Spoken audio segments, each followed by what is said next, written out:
दिंगत शर्मा जी। राधे राधे।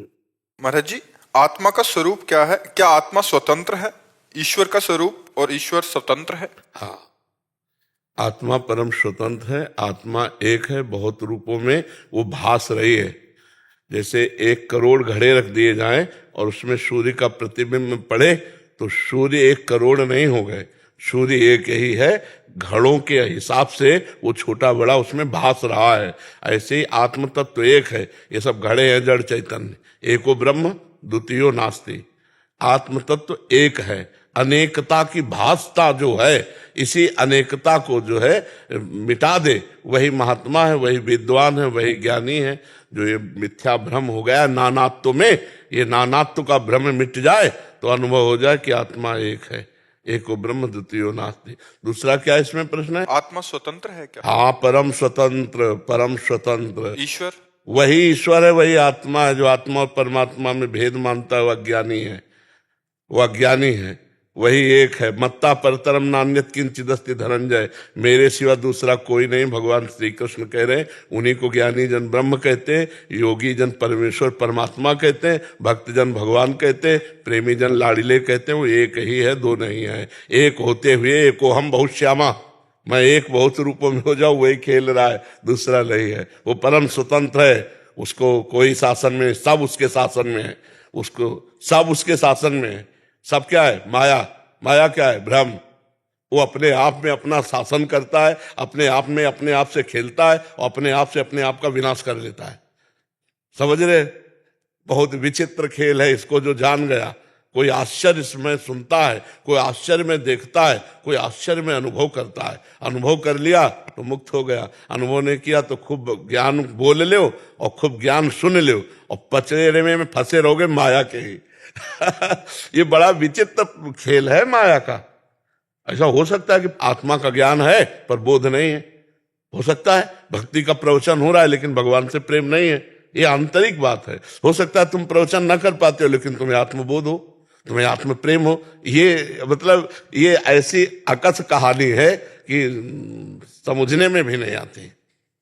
भगवान गुरुदेव जिसको अनुभव करा दे वही सब। नायमात्मा प्रवचने न लभ्या न मेधया न बहुना श्रुते न प्रवचन से और न बहुत बुद्धि से और न बहुत सुनने से।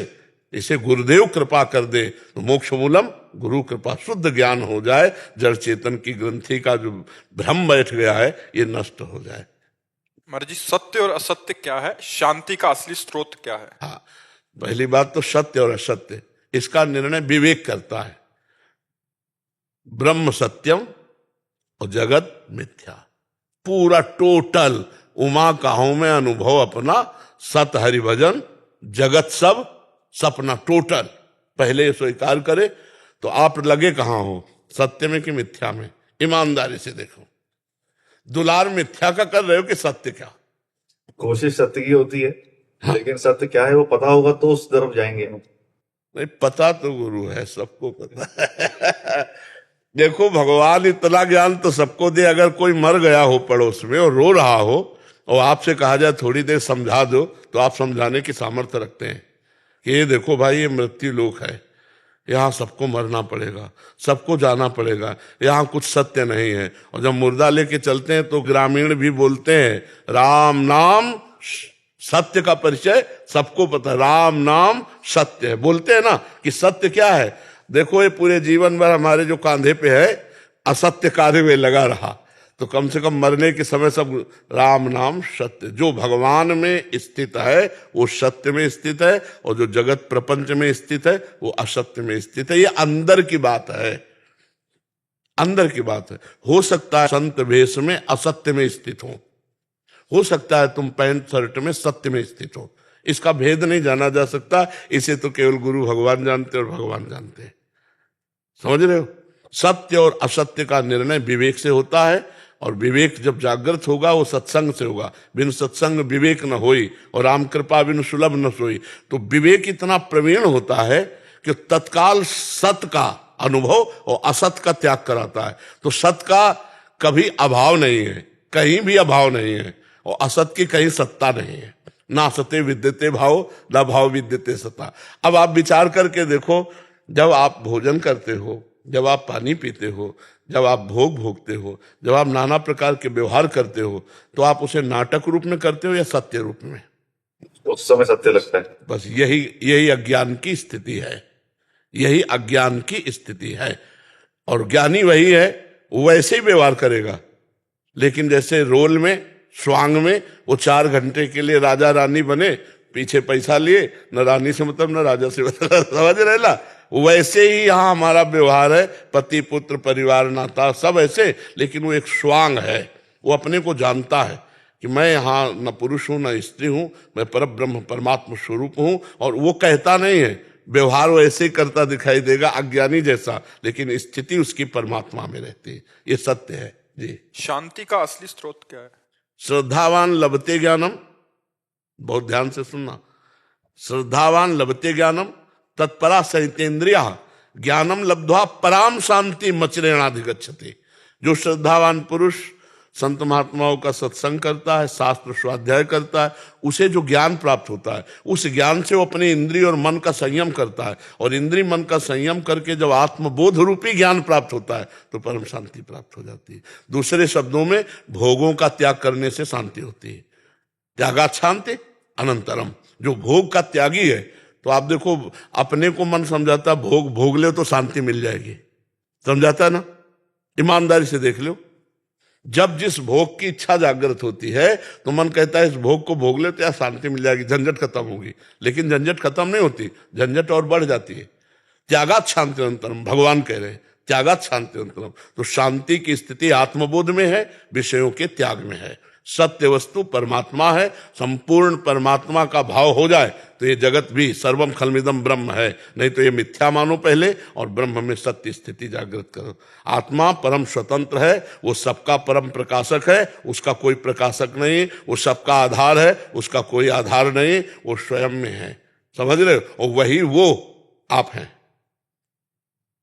बस इतनी बात समझ जाए तो जीवन मुक्त हो गया। वो क्या बहुत है कठिन, कहना सरल है, कात कठिन, समझत कठिन, और साधन कठिन, विवेक बहुत कठिन मार्ग है। ऐसे कह देना बहुत, शरीर में पीड़ा हो फिर मैं ब्रह्म हूं, समझो। अब ज्ञान का प्रयोग जब अपने ऊपर विपत्ति आवे, शरीर पर नाना प्रकार के कष्ट आवे, फिर भी मुस्कुराहट सुरक्षित रहे तो ज्ञान सुरक्षित है। नहीं तो चाहे जितना कि मैं शरीर नहीं हूं और आपको रिपोर्ट दी जाए कि कैंसर आखिरी स्टेज पे है, फिर आपकी फोटो खींची जाए सारा ज्ञान एक कोने में बह जाएगा, नहीं बह जाएगा? हाँ, उसे कहते हैं वाचिक ज्ञान। अगर शुद्ध बोध है तो उस समय भी आप स्थिति में रहेंगे। इसको जाना तो था ही, एक निमित्त बनना है, चला जाएगा। ये चला जाएगा, मैं तो अविनाशी हूं, मृत्यु भी मेरा क्या बिगाड़ सकती है। ज्ञान का मतलब यह है, अच्छा खाने को मिल रहा, पहनने को मिल रहा है तो मैं ब्रह्म हूं कह लो और जब प्रतिकूलताओं की मार आवे उस समय बोलो कि मैं ब्रह्म हूं, तब बात समझ में आएगी। जीव और जगत में क्या संबंध है महाराज जी? भ्रम, भ्रम का संबंध है। जासु कृपा सब भ्रम मिट जाई, गिरजा सोई कृपालु रघुराई। जैसे कांच के मंदिर पर खड़ा है, कांच कई क्वालिटी होता है, एक बड़ा रूप दिखाता है, एक छोटा रूप, एक भयावह रूप। अब वो जो मंदिर में खड़ा है, कांच के मंदिर में, अपने बहुत से रूप देख रहा है। अब किसी रूप से प्रियता करे, किसी रूप से नफरत करे, तो क्या है उसका? भ्रम ही तो है ना, वही तो है ना।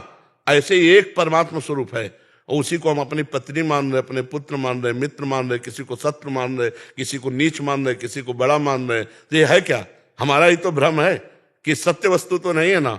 सत्य वस्तु जब जान जाओगे तो फिर विद्या विनय संपन्ने ब्राह्मणे गविहस्तनी सुनीच सुपाके चा पंडिता समदर्शिना, सब में एक है, वही मैं एक हूं, खत्म खेल भ्रम। ये जो जीव जगत का संबंध है ये भ्रम से हुआ है। अगर ये भ्रम नष्ट हो जाए, जिसे अज्ञान कहते, अविद्या कहते, अहंकार कहते, तो जीव जीवन मुक्त हो जाए। समझ पा रहे आप?